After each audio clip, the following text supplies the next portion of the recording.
All right, so I want this week to be kind of like a part two to range of motion, because we talked about range of motion a good amount last week, but we talked about it in some very specific context in relationship to like exercise selection.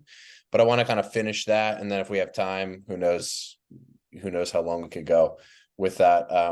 Then I have a topic in the back pocket to talk about after. But just in terms of, I was thinking about the kinds of things that we didn't necessarily cover explicitly last week, but maybe sort of indirectly, is I hear this word limitation used a lot, and just words like limitation and like restriction and like loss of, and all of these words in relationship to like range of motion and mobility in particular, I think have this troublesome implication that most people don't think about, which is that if you talk about your range of motion and you're describing it in a way that indicates that the range of motion that you have is limited. Is there background noise that you can hear? Yeah, that's a dog trying to get what I told Annie was underneath the Oh, cup. no, I'm saying from my end because I can't hear anything from you. Oh, no. Ah, okay, The okay, dog's like desperately trying okay. to like move the entire couch to get something clear Oh, there. yeah, no background noise from you. Could you just close the window just in case? Thank you. Okay. Anyway, so if we think about range of motion and mobility, and what we say is, I have a restriction or I have a limitation in, or, I feel limited with. The implication there is that there is a point at which you can become no longer limited, right? The implication is that while you may be in a current state of limitation, there's this implication that there's somewhere that we need to get to. And once we get there, it'll be all good. It'll be fine and dandy.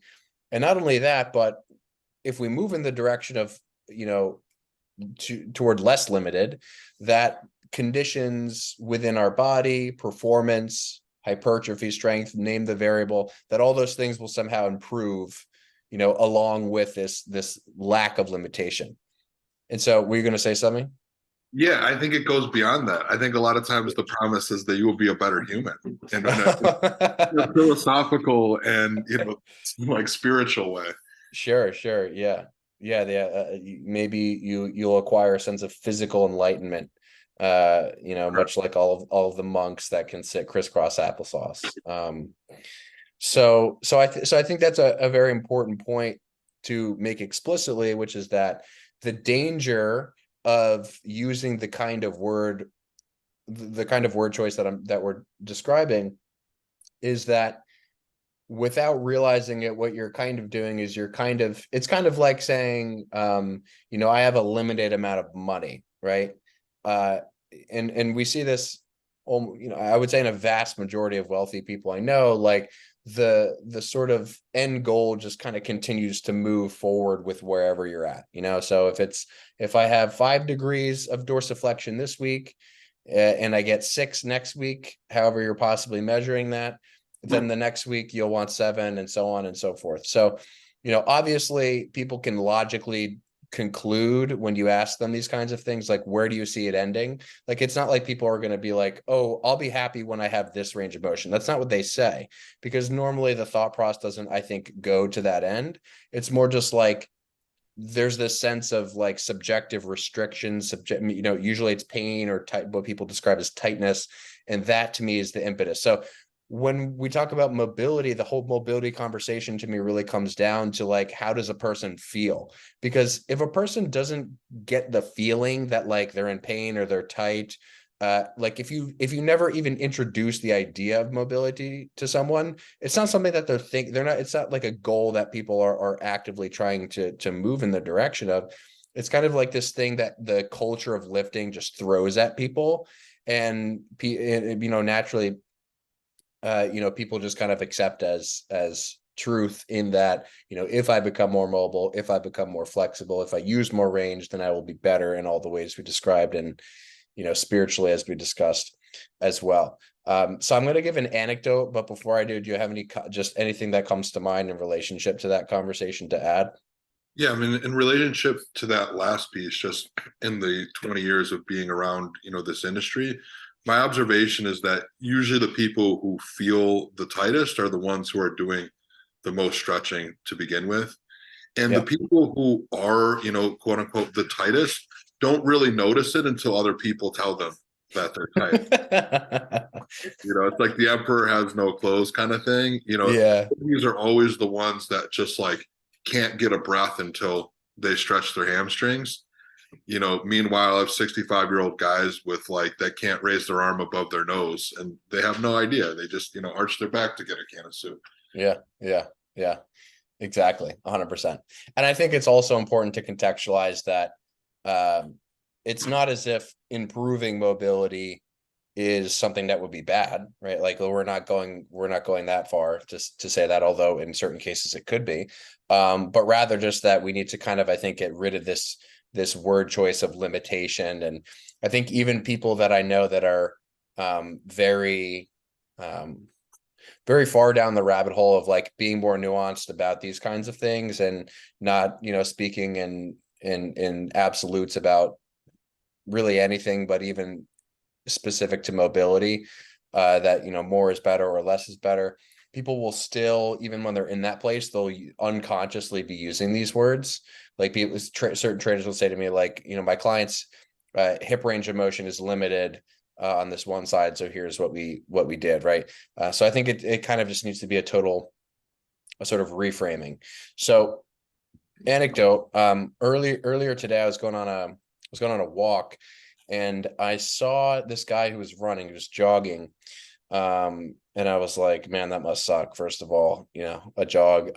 Second of all, he was kind of like, it seemed like he was starting to limp a little bit, and like really like favoring his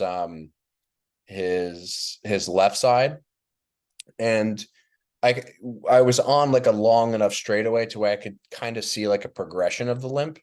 And he gets to a certain point where he's limping so bad that he grabs the hip that he's sort of limping away from, and he stops the run. And the first thing that he does is he kind of like makes a fist, and like the edges of his knuckles, he kind of like rubs, into his hip a little bit. And then he finds this bench to basically prop his foot up onto, and starts like aggressively sort of leaning forward and stretching his what I would imagine felt like his hamstrings were stretching. He kind of turned into his hip, so it was like his lateral hip felt like it was opening up a bit. And immediately after, just started running again, and I could tell that the limp was about the same as it was when I initially saw him, but it was not as bad or not as drastic as it was by the end of, that sort of straightaway.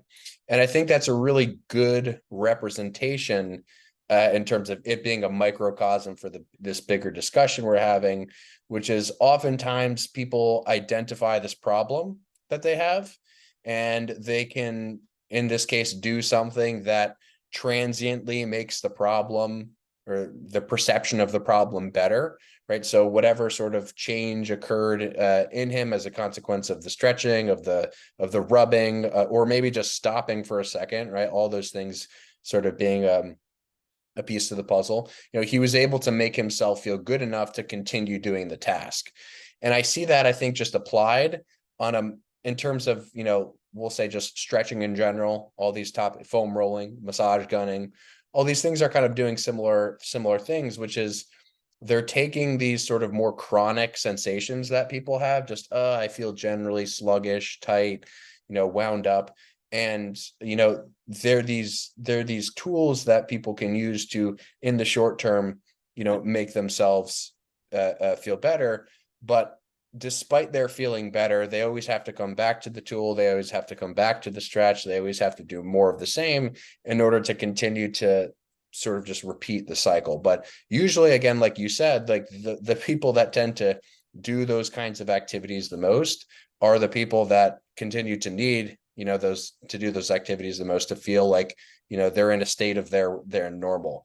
And I even think that if you were to take those kinds of things away from them, and if you were to somehow just pluck the idea of mobility, of even just the general idea of, it being a possibility that you're tight, like the word tight, if you just took it out of their brain, I would be fairly confident in saying that most people would just sort of adapt to the, not doing those things repeatedly.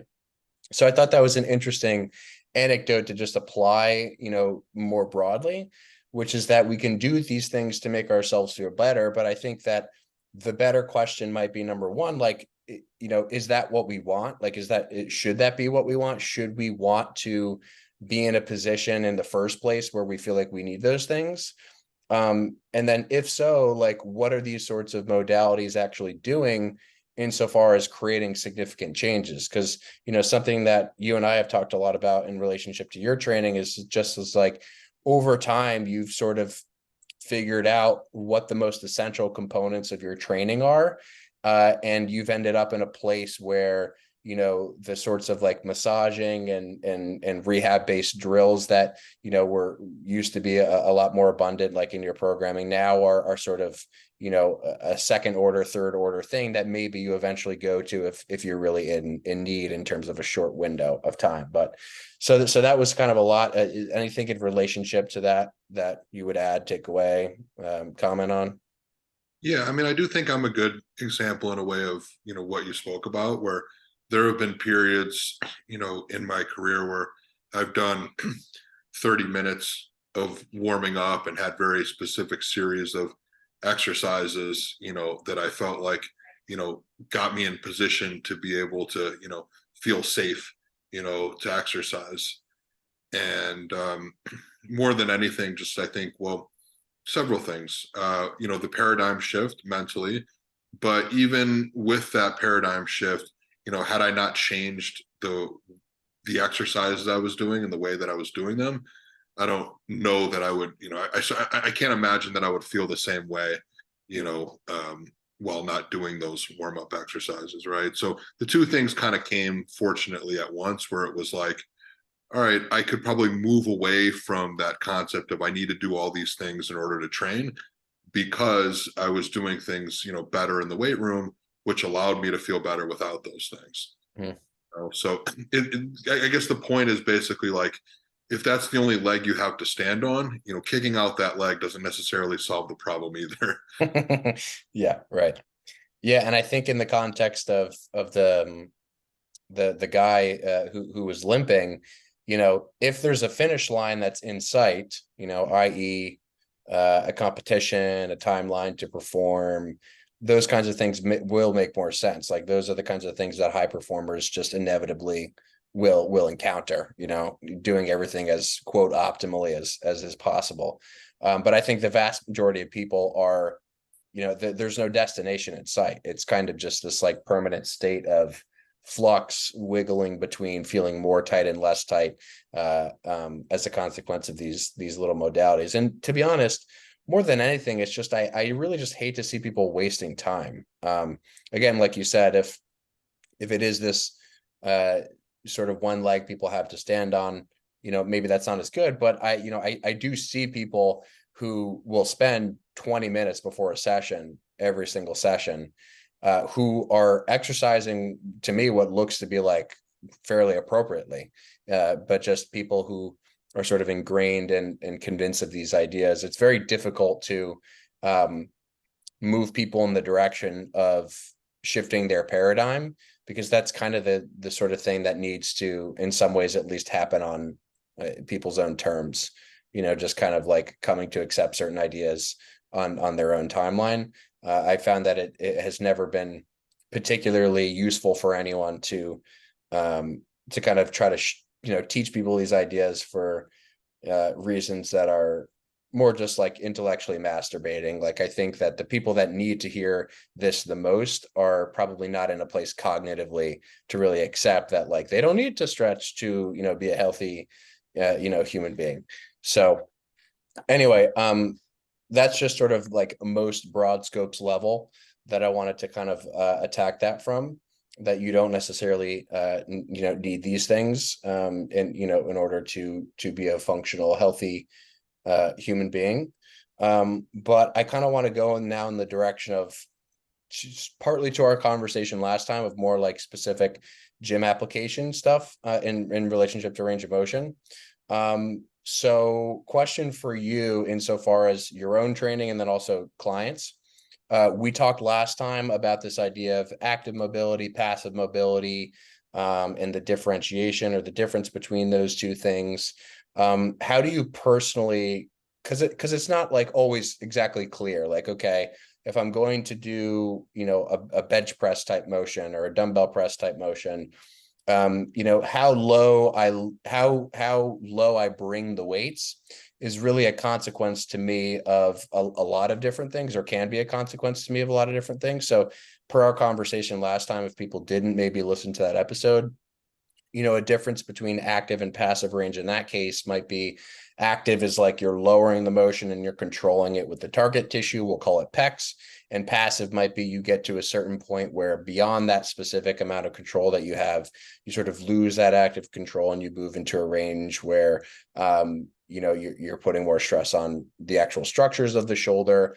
But that point, the sort of point at which you transition from active to passive is not always particularly easy to see. A lot of people, especially in machines, can hide that sort of stuff, where it's kind of like they do get past this point of active control, but they have so much, anchorage around the actual machine itself that, like in any machine, you're not really going to easily be able to tell. So anyway, context for that. But the question is kind of like, how do you go about, finding range for a particular exercise? And maybe we can start with the example of like the dumbbell press.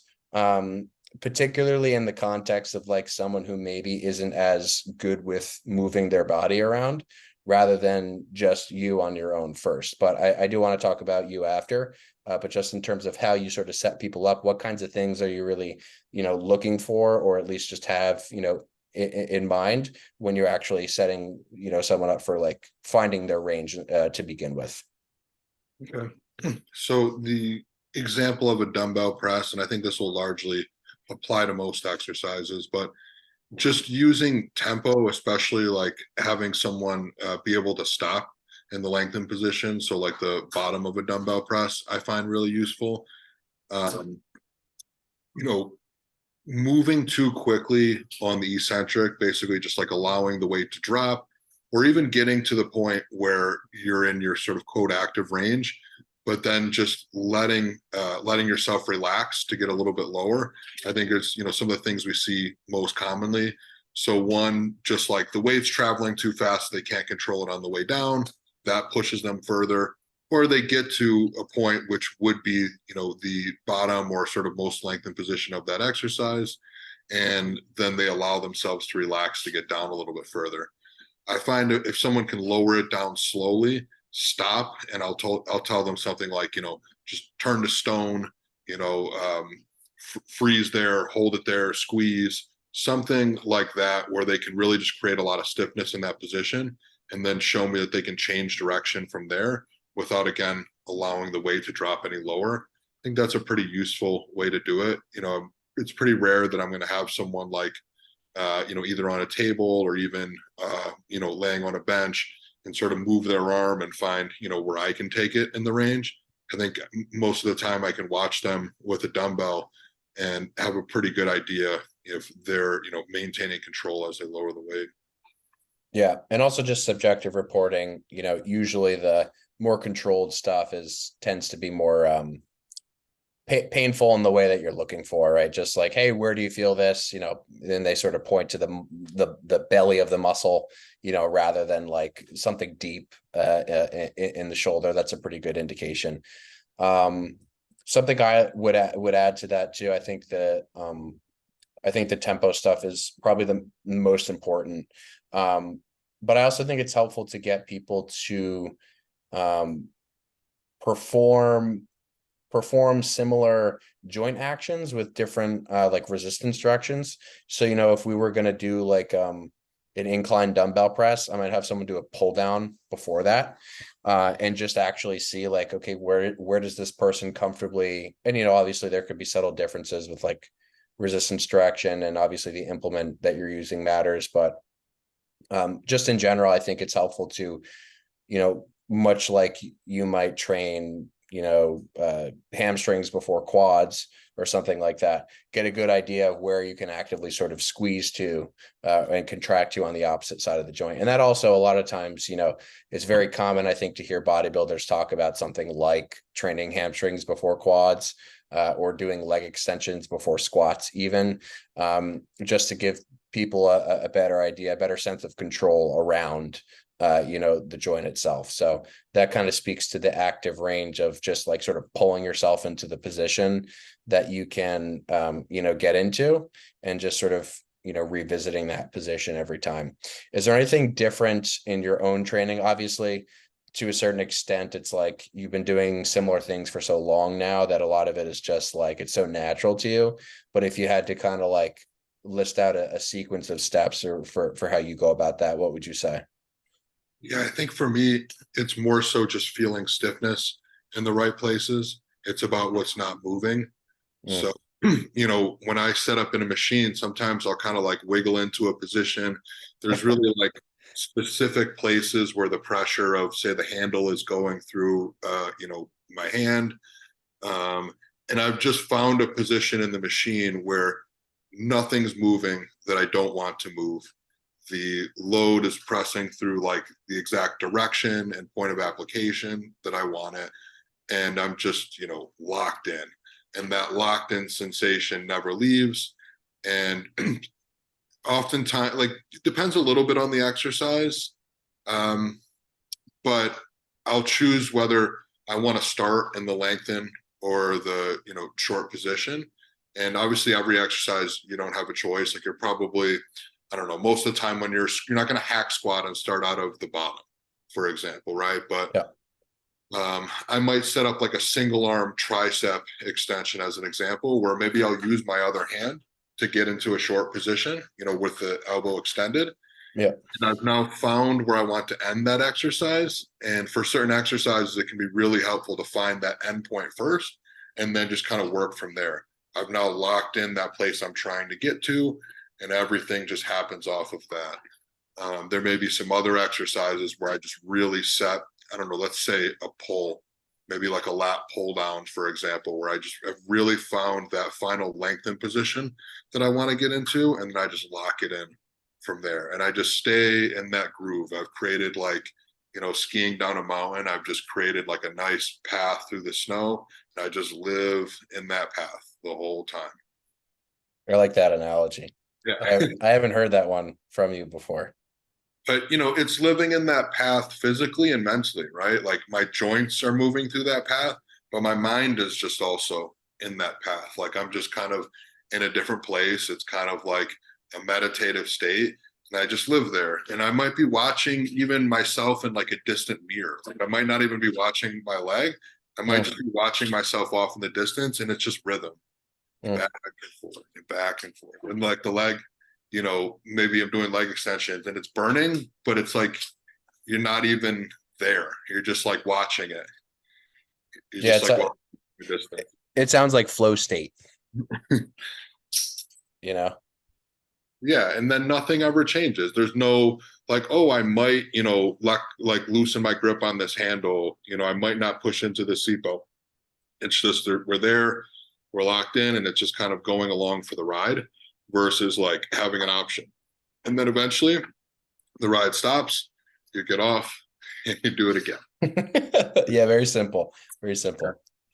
Yeah, and to the point about, I think this is a good place to sort of throw this in here is, um, to the point about range of motion and sort of combining that idea of staying on that path and within that range. Um, I was training with a friend on Friday. I don't see him often, so I don't train with him often. And we were doing chest supported rows. Actually, I've been meaning to tell you, is this matrix machine, a chest supported matrix row, and it was just two single two pulleys that had a pivot side to side, and just a normal chest supported setup. And it was like the best thing ever.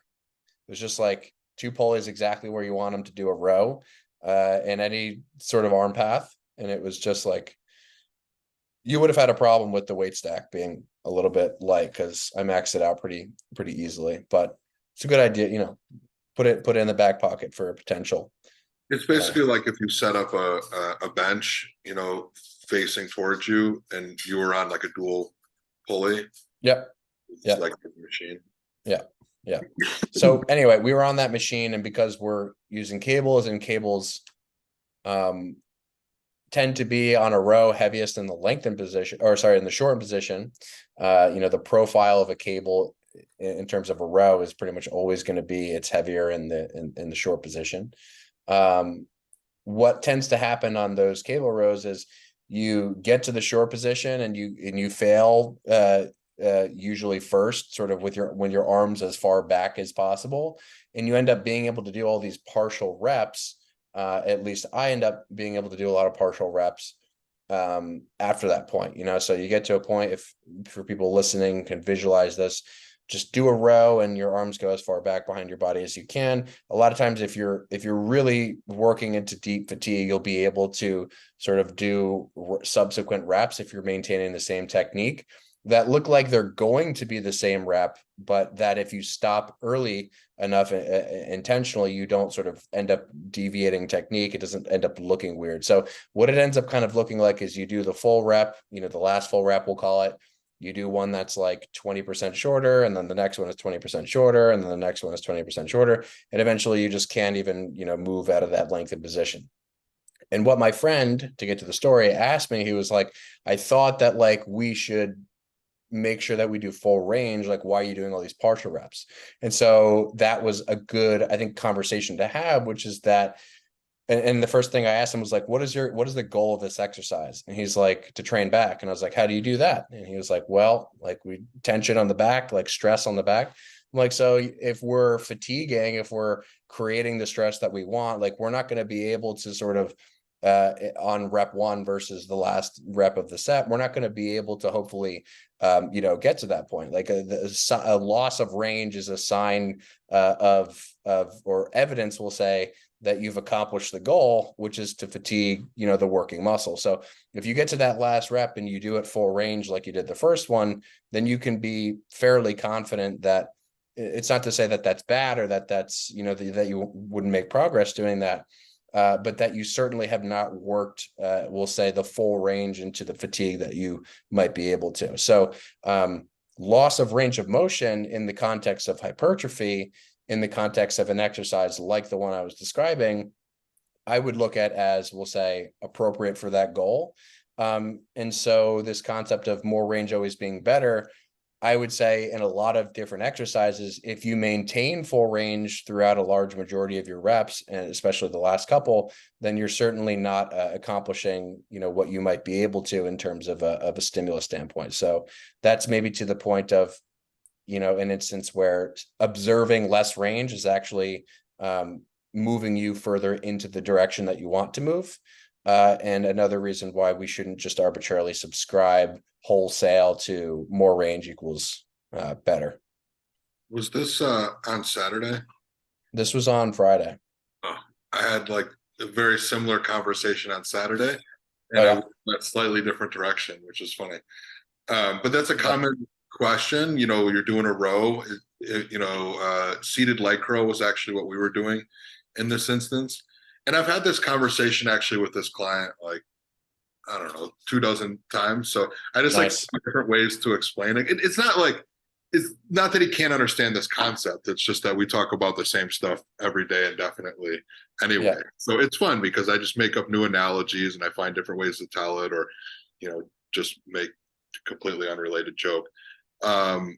So yeah, we were doing seated leg curls, and every time he would get off and be really frustrated because he's like, "Oh, the last two were partials," and it's Right. Yeah. I Yeah. want the last two to be full. Yeah. And I had gone on, many weeks just ignoring that comment because we've had this conversation so many times. Mm-hmm. But this time I was like, client, here's an analogy for you, and it was just like completely off the dome. Yeah. Yeah, Let's hear like, what did you learn that in Springfield College? it. I was like, no, honestly, as literally as the words were coming out of my mouth, I just made this up. I'm like, All right. So client, I have my wallet and my backpack and I have cash like in my actual wallet. And then I keep a little like, it's actually just a Ziploc purse of change. So like when I go out to eat, my poke bowl is $20.09 every time. I get 91 cents of change and it goes in my little Ziploc purse. There you go. But not, next time I go there, I have the 9 cents. Um, and it's like, look, every time there's nothing wrong with getting on this hamstring curl every time and like only spending, dollar bills. But like, if we want to be most efficient with our money, like we can still use the change. Like, there's still value to be had, like in the change here. And you Yeah. could go your whole life and just like spend, the dollars and probably be fine, But like, you would have technically a huge, jar of change somewhere, and you could also do more of that, right? Like you could never spend the change. And in this instance, like you would just have to do, more and more sets of seated leg curls. Like maybe every set you and I, go into our little like Ziploc purse and we like count out, the pennies and we want to get every last bit out of every last set. And for another person, maybe they just do, a couple extra sets that day or whatever. Are they exactly the same? Are they hitting, a slightly different stimulus or different part of the muscle? No one knows exactly for sure. But I think, when the goal is time efficiency, for instance, like that, doing it this way is certainly an option. And, another conversation I had the next day with a client was I was just asking him to maybe stop a little bit sooner on sets because I do have a group of clients that I will say, hey, let's just go to failure. And when the weight stops moving, you're done with the set. But I don't want you to ever lose position like we were talking about earlier. And I noticed for him in the last couple of partials that he was doing, he'd kind of crank on his neck. He'd, really like, amp up the arousal to finish those reps. I'm like, these last one or two partials are not worth what he's doing at the end here.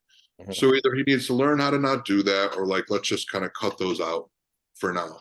So for one person, it's like, going to failure is this, massive hole that they're digging, whether it be orthopedic because they have to change position to get there, whether that be, emotional because they have to dig really deep, to get that last rep.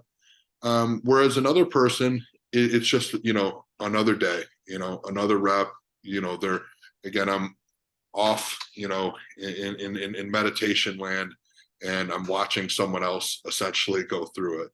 So Mhm. there's much less cost to do it. But he asked me the next day, he was like, hey, I know we talked about going to failure. Like, I was thinking about why you wanted me, to not do those last partials and to just sort of figure out when to stop the set. Do I stop it when I can get, 3/4 of the way down, on a pull down? Do I stop when I get half the way down? And the explanation to him was like, look, I'm okay with any number of partials, but I just can't have you change position when you do it. So for now, let's stop, after like on that next rep after you do a full run, let's just stop there and let's practice, one partial and not having to change position, to achieve it. Yeah, yeah. And one of the things that you said early on there was in relationship to or it was sort of implied in what you just said, but earlier in our conversation, you were talking about how, in the example of a triceps extension, you'll like assist your other hand to the end range, squeeze, and then you sort of start from the end. I think that endpoint is something that's really important for this concept of being able to do those partials toward the end of the set while not moving the things that you don't want to move. So in the context of, let's say that it's a really, it's probably, it might be the most common thing in like raising type motions, where people will, and again, there are so many things to discuss in terms of like, what's the profile, where are people set up? Is it single arm, double arm? What's the arm path? So with just leaving that aside for now, it'll usually be the situation where people will perform a raise and they will get to that point where they've just done the last full rep. We'll call it a Y raise. And so if people are listening, they can actually see kind of what I'm attempting to do with my arm here. Is like an in to out motion with raising with a cable. People will get to that last rep where they can get to the full range, and then they'll attempt to do another one, and they'll sort of start the rep weirdly, right? It's almost like, maybe they get like 20% through the motion, and where they might just sort of run into a roadblock, they attempt to return to that same endpoint. And so as a consequence of trying to return to the same endpoint, they start to move all sorts of things that are unrelated to what you want to move. So the point just being that it's difficult for people not to start to move shit, because if the goal is to just get to the same endpoint, your body and your brain will organize you a way to do that. So if you're on a seated leg curl, a lot of the times it's just like people just arching the shit out of their back progressively more and more, or changing the tempo, those kinds of things. So a big point here is that the aim point, or really like where you're trying to get someone to go, or where you yourself going physically, needs to change. The intent in terms of the distance that you need to move needs to change, because if your aim point for the exercise doesn't change, then your brain will organize a way to get you to the same spot that you just were before. So if you know in your head, like, hey, I'm going to get to fatigue and then the range is going to drop off naturally, even if I'm pushing as hard as I can, you have to sort of find a way to internalize that in a physical cue of, okay, I'm not going to move as far this rep. And when you tell people not to move as far, in my experience, those technical deviations start to sort of lessen, and just in terms of how often they happen or when they happen, because their tissues are strong enough to do whatever range you sort of, have assigned. So something that from a personal trainer standpoint that I actually do is I'll like, if we're talking about the raise, I'll like just put my hand in a spot and I'll say, okay, you go here on this rep, just tap my hand, and then I'll move my hand a little closer, to where they start, and then I'll move it closer and closer and closer. And so eventually, because that aim point is changing along with the actual muscle fatigue, the other stuff doesn't start to get as involved, because you actually are capable of moving with that different endpoint in mind. Did that make sense? Yeah, yeah. So what I'm interpreting from that is, for someone who's more of a novice and doesn't have as much of like an internal focus when they're doing an exercise, they're very focused on, tell me how many reps I'm going to do, tell me where this needs to move from here to here. That, much like teaching someone, the dumbbell bench for the first time, there are some, some external cues and some reference points that allow them to achieve what we're looking for without necessarily having that, internal feedback, that you or I might have. And that's basically what I was saying for the dumbbell press, was like, I'll use tempo with the beginner, whereas, with myself, I could still do it quickly. I could still do, a faster eccentric, no pause, and still have a lot of control. And I think you see this with some of the guys like, Branch Warren back in the day, for example, Ronnie Coleman, where they train very explosively, but I still like get a pump when I watch them train. I can still tell that like they're, on the target muscle. And I never really thought otherwise. Like watching Branch was never the way that like I aspired to train, but I always felt like watching him that he was, really staying on the target muscle. It wasn't like watching other people train again where the rest of their body's deviating. He's moving it explosively, but he's still staying, in that zone the whole time. Um, let's see what else. There were some other things that kind of caught my attention there. I think a big one was that idea of kind of like an internal versus an external focus. So one of the things that I was thinking about when you were saying that is that group of clients that are doing well with just going to failure and being okay with, potentially getting partials at the end. I think when people are crossing over into that realm and you're teaching them, to go to failure without having to, overshoot the arousal levels. And that doesn't mean like, if you watch me do a set, it's not like my face never changes. I never make a single noise. there's not like veins, there's veins popping out of my head and, out of my arms when I'm doing leg exercises. So it's not this like, deload super calm state that would actually reduce performance. Like it's still very dialed in. It's just not screaming. It's not moving the rest of my body.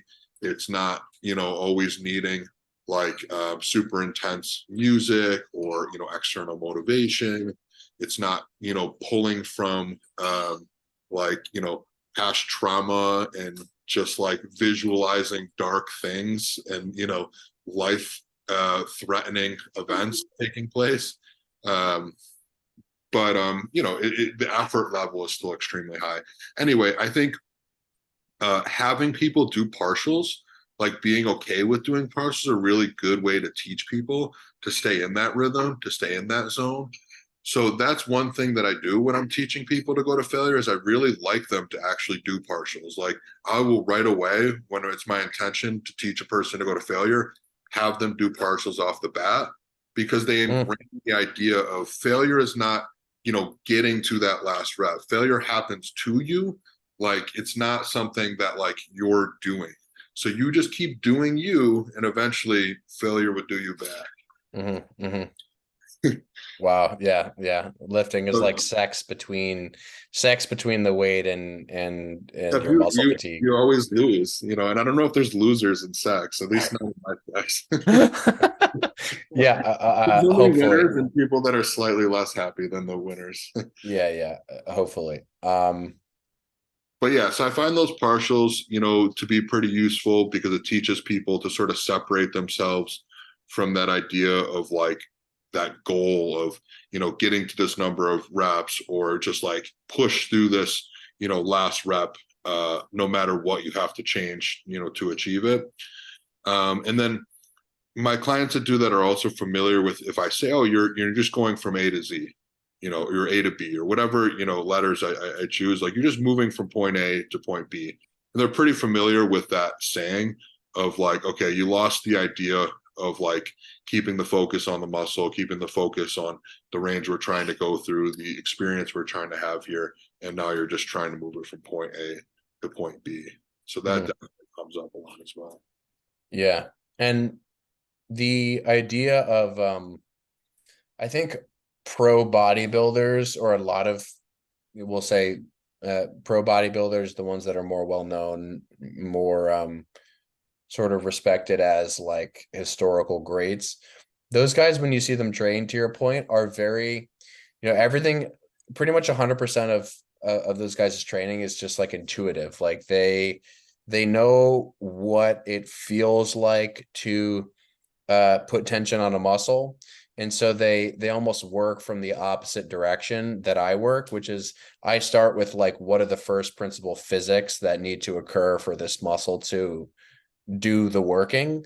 But the traditional bodybuilding approach is like, how can I squeeze this muscle? And then how can I look for something that like loads the direction opposite the muscle squeezing? And I don't necessarily think that, for them, obviously that was a problem, but I think a majority of people those are the people that are listening to usually. So the priority usually tends to be on like the what do I feel thing. And the what do I feel thing, I think, can be misleading in some ways, not always, in some ways, because usually if there's no understanding of how you may want to load your body to load a particular tissue, and all you have to rely on is that like intuitive sense, but you've also not trained long enough to really have the intuitive sense, then you actually lose both battles, right? Like you don't pay attention to the physics, and you also don't have the ability to actually sense, okay, like what's stretching, what's contracting, and those sorts of things. So I find that a lot of people who are focusing on the mind muscle thing are usually doing it more early on, or as a sort of an attempt just to try to learn. And so I think that time in this regard is for the most part much better spent with just trying to understand a lot of the basics of the first principle concepts of physics. Because a lot of the problems in my experience, like fucking up execution deeper into a set, get resolved when you start to change the paradigm of how you, I think, approach exercise more as just this sort of physical equation rather than this emotionally involved, sensory based experience. It's a very difficult thing to do if you're just someone who just likes to lift and, on the side kind of likes to learn things about lifting. It's very difficult. So I understand that it's not necessarily easy. But yeah, in relationship then to just back to range of motion for a sec, to where the conversation started around limitation and the idea of having limited range. I think just in general, when people say, I have limited X mobility or limited X joint action, that's kind of the same logic that's applied to this scenario of I'm losing range of motion. I'm not getting full range toward the ends of my set. It's like this idea of limitation being, inherently a bad thing rather than actually a consequence of what's sort of supposed to happen. We'll say naturally, whether it be, the structure of your tissues and, the way that you're built and the way that you've changed over the course of your training career, or whether it be during a set, you're actually fatiguing and you're actually losing range. I think acknowledging that all those variables, even though to some degree they're fixed, like your structure to some degree is fixed, there's also this constant flux that is occurring scenario to scenario, especially in the context of exercise, where a slight change in grip, a slight change in arm path, a slight change in resistance profile can change the appearance of range or the actual range that you're, sort of traveling through. So was there anything in relationship, just as this to sort of start to wrap up, anything in relationship to the range of motion conversation, mobility conversation that you think maybe we did not touch on that is important to touch on, or that we maybe should explain in a little bit more detail? Yeah, I think one thing that's been helpful for me with that is like many things, when they kind of come full circle, there's this you know I don't know what the AA stages are, but I know one of them is like acceptance in some way, is you just like come to terms with the reality Yeah, of yeah, yeah. the situation. And I think that's good in a lot of walks of life, and that's where many of us get to, is just like accepting what you've been given. You see the same thing in certain prayers, like in religion. It's just this idea of like, okay, this is what we're working with, where we don't have as much control as we think we do. And there's a lot of maturity, there's a lot of serenity, because that is like the serenity prayer, right? Like to Yeah, you yeah. know so, maybe some people should just do the serenity like prayer before they start lifting, and just, to accept the range of motion that I've been given, uh, to accept that physics will always win. Yeah. And, there's a lot of power in that. And I think in doing that, you start to uncover a lot of clues that you otherwise wouldn't have. Like when you think that something shouldn't be, and that you should have the power to change it, and the thing should be different, you miss a lot of good evidence. When you accept the reality and then you see consequences, you now understand that, like, these consequences aren't happening because something wasn't supposed to be. Like, these consequences are happening because of a very specific thing that you did. And when you understand that, it becomes much more clear to change that thing. And when you get a little bit of space from this idea that things aren't supposed to be, and you should have more, it should be different, and you try to like fix those with adding more things, versus accepting things to some degree are the way that they are, and observing what happens when you engage in the behaviors that you do, in this case lifting, and seeing what the responses are. And then this clarity comes over you, where it's like, whoa, when I do this thing, I get this response, and that consistently happens.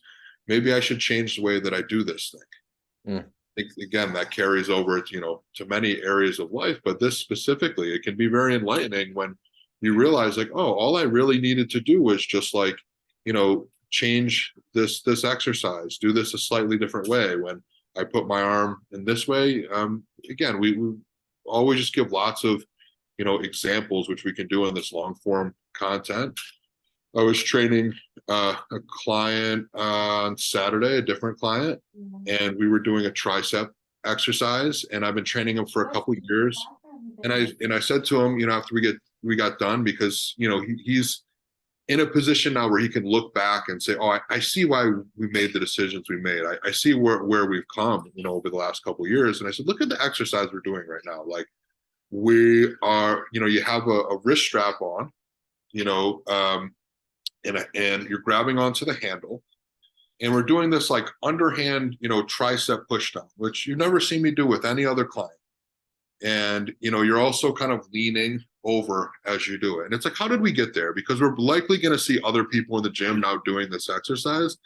But let's backtrack to how we got there. It's like, well, we're leaning in this position because when you walk around, your arms are just naturally kind of abducted all the time. You have enough mass where your arms aren't pointed straight down towards the floor. So we're in this like, abducted arm position. Okay, that's our starting place there. And then this person happened to have a small tear, their bicep and their tricep.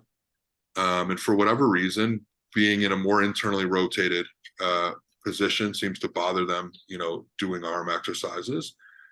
And by flipping to a more underhand position, again, for whatever reason, that just seems to be comfortable. But when you grab a handle like that, you can't hold a whole lot of weight trying to do, underhand tricep extension. So then that led us to the strap. And at least, for, for the recent, time being, it's been great. But we got there, through very specific steps and solved very specific problems along the way. But we did that through observation, where it's like, oh, when I do it this way, I feel this, or I felt that, the next day. But at no point did I give him a specific exercise, to rehab like the, tear that he has, from X amount of years ago in the bicep and tricep. Maybe there's someone out there who can do that. They're not in our camp. And I would say we've got pretty extensive access, to a lot of good people. So, we don't have anyone with the magic exercise to heal those, old tears from 5 to 10 years ago and whatever consequences that has. But if he wants to get bigger triceps, we've found a number of exercises that can do that in a pain-free way. And that's just a level of acceptance of like, hey, this is working for him right now. We have a pretty good differentiation in the exercises we've chosen. We have another exercise where shoulders more flexed. We can move to some degree between, more abducted and more adducted, arm positions. So he might not have, as many different options as, the next person for his tricep exercises. But, by just accepting the, the range that he has, by accepting that certain positions feel better than others, we've found, exercises that seem to work really well for the time being. Yeah. And I think a really big takeaway from that line of reasoning is that it's messy. It's sometimes it's magical, and you make the one change and it's like boom, bada bing, bada boom, could not have gone better, like set up perfectly, executed perfectly, zero pain from one moment to the next. And then sometimes it's messy and it feels way more frustrating, and it takes weeks and maybe months, and to kind of unravel that. As just a last anecdote here as well, something I'm actually very excited about, and I will update all the consistent listeners on, is there is this woman that you and I, Ethan, both know, who has had these hip issues for a tremendously long period of time, for like 3+ years. And long story short, it's a very complicated situation. But one of the things that she said to me early on, earlier this week, was, she would say something like, I had this limitation, to the conversation around limitation, in this hip, though she pointed to the one that was uncomfortable, that I don't have in this other hip. And, so when I go to squat, she like got up and started demonstrating, when I squat, I can comfortably go down to here. And she went down, we'll say, 90 degrees worth of hip flexion. And then what she did after was like, but now, over time, I've kind of worked to where I can more comfortably get down to like here. And she sunk, whatever many degrees lower. And then she said something like, but, sometimes that range still tends to bother me if I do it under load or whatever. And so my thing with that is like, that was a perfect example to me of this is what the body was allowing for comfortably. And this is what this person has self-imposed as the new range that is acceptable to them. And Right. and what does this person want to do as far as activity goes? Would you assume, because I know who you're talking about, and it's like, Mm-hmm. what's her goal? Is her goal to be an Olympic lifter, or is her goal to run? As far as I know, it's not to be an Olympic lifter. Yeah, I'm pretty sure she just wants to be able to run, right? So then, you know, the fitness industry has imposed this idea that like she needs to be able to deep squat on someone who just Yeah. wants to free. So I know I just like totally cut you off there, but I think No, that's no, good. Yeah, good. Yeah, it's a good point to contextualize too, because the the rest of that conversation and where this is going is I basically said, these kinds of things are tough and multifactorial. So, since it's been going on for 3 years, like, let's basically just strip out everything that you're currently doing and let's start to look at like one exercise at a time. Um, One exercise at a time. Let's like start to put these things in and see like what is the dose response. Like, let's be more specific about volume, blah blah blah. And she said, no, I've already done that. I've already gone through that. And so then I thought like, like what are the things that she's probably not removed that she thinks are just these 100% necessary things? I was like, oh, she's probably the only thing she hasn't removed in 3 years is like aggressive stretching.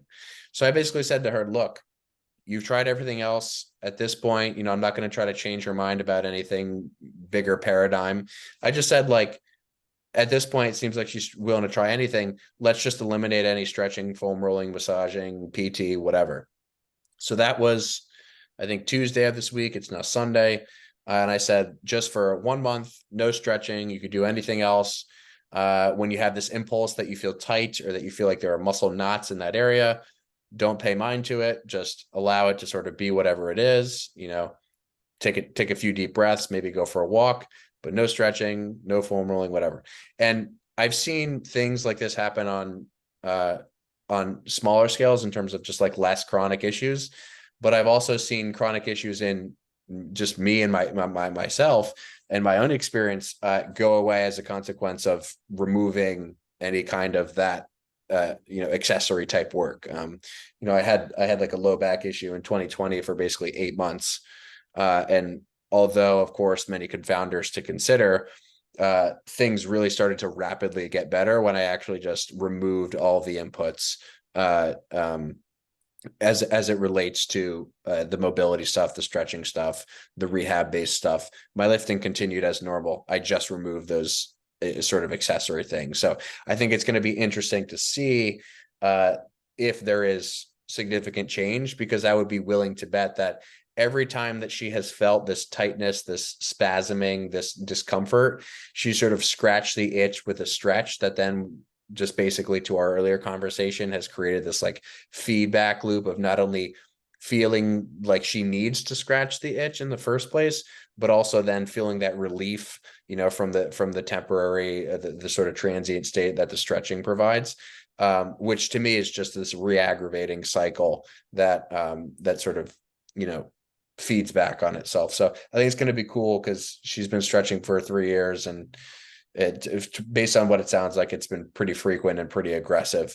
So I think it could be a potentially big change for her. But I will keep everyone updated on that.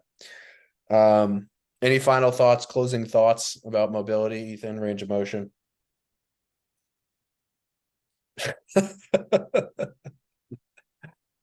Yeah, for the listener, is that that's Faith, right? Faith the cat. yeah. Yeah. Yeah. Cats are the most mobile creatures on earth, baby. And I don't see them doing any sorts of silly stretches. So a little walk. Yeah. And for those of you who maybe obnoxiously will say like, oh, cats do that thing where like they delay their legs behind them and they straighten them, or they like go back and they sort of let their arms stretch forward. That's called a pendiculation, technically speaking, and that's a contraction. That's not a stretch. It's actually a contraction if you think about the physics of all of those motions. It's like when you wake up. There's something that we talked about with Tom when you wake up and you like go, oh, and like you open your chest real big. Like that's just spinal extension, baby. Correction.